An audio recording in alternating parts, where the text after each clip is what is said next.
अस्सलाम वालेकुम second students. Unit number 11 का एक्सरसाइज 11.4 करने जा रहे हैं। क्वेश्चन नंबर 2A करने जा रहे हैं। इसमें हम देखेंगे कि sampling distribution of sample proportion हमने कैसे बनानी है और विद रिप्लेसमेंट है और उसका सैम्पल साइज अगर 2 का होगा तो कैसे करेंगे। लेट्स स्टार्ट, सीधे स्लाइड पे चलते हैं। एक्सरसाइज 11.4 का क्वेश्चन नंबर 2 का पार्ट नंबर A ये रहा आपके सामने। A finite population consists of 4 numbers और नंबर्स हैं हमारे पास 2, 4, 5 and 6। Calculate the proportion of even numbers कि सबसे पहले हमने पॉपुलेशन प्रोपोर्शन निकालना है इवन नंबर्स का। And prepare the sampling distribution of sample proportions और फिर डिस्ट्रीब्यूशन बनानी है विद रिप्लेसमेंट और सैम्पल साइज हमारे पास 2 का।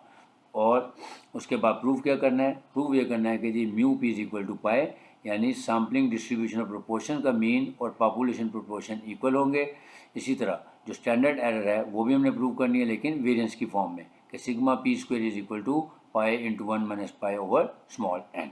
तो सबसे पहले हम देखते हैं हमारे पास गिवन डाटा क्या है। There are 4 numbers 2, 4, 5 and 6। तो कैपिटल एन हो गया हमारा 4 और सैम्पल साइज है हमारा 2, तो स्मॉल एन हो गया हमारा 2 और हमने विद रिप्लेसमेंट करनी है।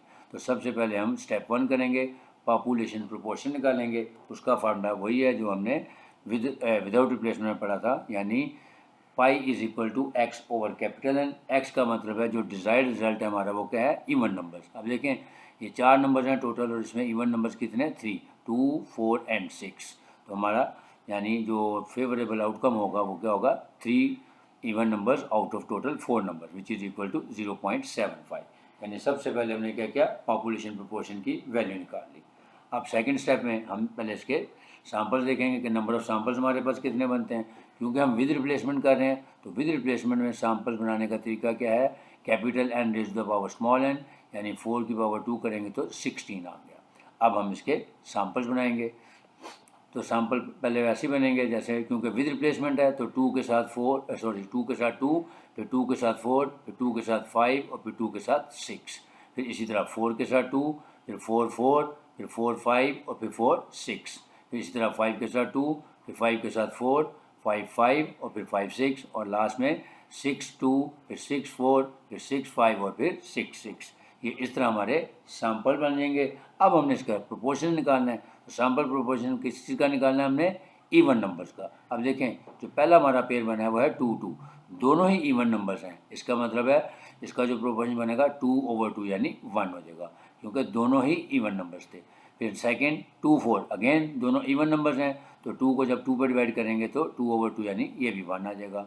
फिर 2 और 5 में एक इवन नंबर है और एक हमारा ऑड नंबर है, तो 1 आउट ऑफ 2 मीन्स 0.5। फिर 2 और 6 अगेन दोनों इवन नंबर्स हैं तो 2 ओवर 2 करेंगे तो 1 आ गया। फिर 4 और 2 में भी ऐसे ही 1 आ गया, 4 और 4 में भी 1 आ गया क्योंकि दोनों इवन नंबर्स हैं। फिर 4 और 5 में एक इवन है और एक ऑड है, लिहाजा 1 आउट ऑफ 2 मीन्स 0.5। फिर 4 और 6 अगेन दोनों इवन नंबर्स हैं तो इसकी जो हमारी सैम्पल प्रोपोर्शन आएगा वो 1 आएगी। फिर 5 और 2 में एक इवन है और एक ऑड है तो 0.5। 5, 4 में भी एक इवन है एक ऑड है तो 0.5। अब 5 और 5 दोनों ही ऑड नंबर हैं, इसका तो इसमें इवन नंबर है ही कोई नहीं, लिहाजा इसकी जो सैम्पल प्रोपोर्शन की वैल्यू आ जाएगी 0 ओवर 2 मीन 0। फिर 5 और 6 में एक है इवन यानी 6 इवन है, लिहाजा 0.5। फिर 6 और 2 दोनों इवन है तो 2 ओवर 2 करेंगे तो 1। फिर 6 और 4 अगेन दोनों इवन है तो 2 ओवर 2 करेंगे तो 1। फिर 6, 5 में एक इवन है और एक ऑड है तो 0.5 और फिर 6 और 6 दोनों इवन नंबर है, लिहाजा 2 ओवर 2 मीन्स 1। तो ये हमारे बन गए सैम्पल्स और फिर सैम्पल प्रोपोर्शंस।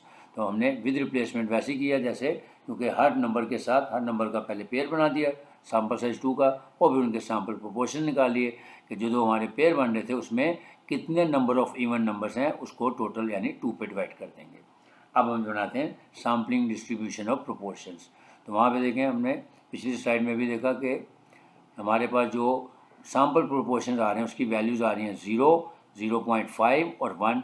अब हम इसकी फ्रीक्वेंसी काउंट कर लेते हैं कि 0 सिर्फ एक दफ़ा आ रहा है, ये देखें यहाँ पे 0 आ रहा है, और जो 1 है वो कितने 1, 2, 3, 4, 5, 6, 7, 8 और 9 टाइम्स 1 आ रहा है। 0 एक दफ़ा आ रहा है और बाकी 0.5 जो है वो 1, 2, 3 और फिर ये 4, 5 यानी 5 टाइम्स हमारे पास 0.5 आ गया, बल्कि 6 टाइम्स आ रहा है। 3, 4 इधर है और 2 इधर है। तो अब हम इसकी फ्रीक्वेंसी डिस्ट्रीब्यूशन बना लेते हैं। जो हमारे पॉसिबल सैम्पल प्रोपोर्शन है वो हैं 0, 0.5 और 1। अब फ्रीक्वेंसी लिखते हैं 0 क्योंकि एक ही दफ़ा रिपीट हो रहा था, लिहाजा इसकी फ्रीक्वेंसी आ गई 1। फिर 0.56 टाइम्स आ रहा था तो इसकी फ्रीक्वेंसी हो गई 6, और 1 जो है वो चूँकि 9 टाइम्स आ रहा है, लिहाजा इसकी फ्रीक्वेंसी आ गई 9, और जो आपको टोटल लगाया 16।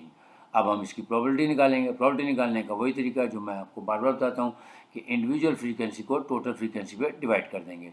सो 1/16, देन 6/16, फिर 9/16, और फिर इनके न्यूमरेटर्स को ऐड किया 16/16 यानी 1 आ गया। ये हमेशा 1 ही आता है।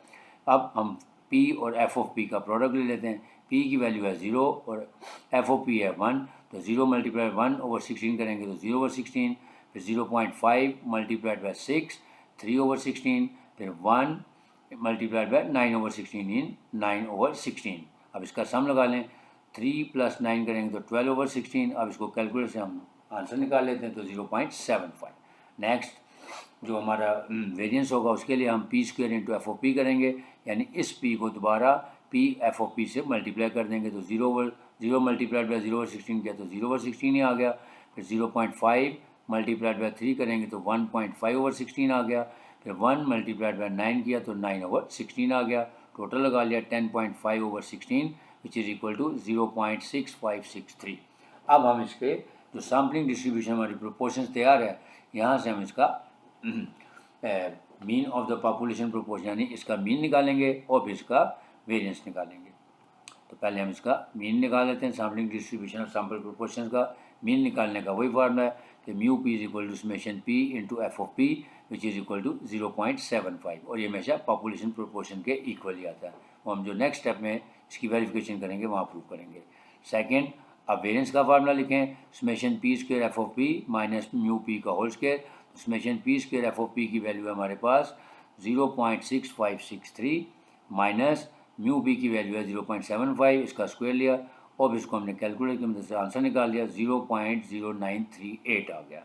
अब हमारा लास्ट स्टेप है कि वेरिफिकेशन का। वेरिफिकेशन में हम दो चीज़ों को वेरीफाई करते हैं। पहला, mu p is equal to pi, देखें इसकी वैल्यू भी 0.75 है और जो पॉपुलेशन हमारा प्रोपोर्शन था उसकी वैल्यू भी 0.75। अब सेकंड में हमने वेरिएंस के फॉर्मूले को प्रूव करना है। Sigma p square is equal to pi into 1 minus pi over n. Sigma p square की वैल्यू हमारे पास ये आई है 0.6563 और हमारे पास पॉपुलेशन प्रोपोर्शन था 0.75, उसकी वैल्यू यहाँ पुट कर दें 0.75 इंटू 1 माइनस 0.75 डिवाइडेड बाई 2। ये देखें 0.75 मल्टीप्लाइड बाय यहाँ पे आ जाएगा 0.25, तो 0.75 मल्टीप्लाइड बाय 0.25 और डिवाइडेड बाय 2 करेंगे तो हमारे पास आंसर आ जाएगा 0.0938। लिहाजा ये देखें जो कि वेरिएंस के इक्वल आ रहा है। तो ये था हमारा क्वेश्चन नंबर 2A, जिसमें हमने ये देखा कि अगर हमें सैम्पलिंग डिस्ट्रीब्यूशन और प्रोपोर्शन निकाली हो विद रिप्लेसमेंट तो वो कैसे निकालेंगे। तो उम्मीद है आप लोगों को समझ आया होगा। अगर आपको वीडियो अच्छी लगी है तो काइंडली इसको लाइक भी करें और शेयर भी कर दें, और जो लोग फर्स्ट टाइम लेक्चर देख रहे हैं उनसे गुजारिश करूंगा कि चैनल को सब्सक्राइब कर लें ताकि आइंदा आने वाली वीडियोस आप तक खुद ब खुद पहुँच जाएँ।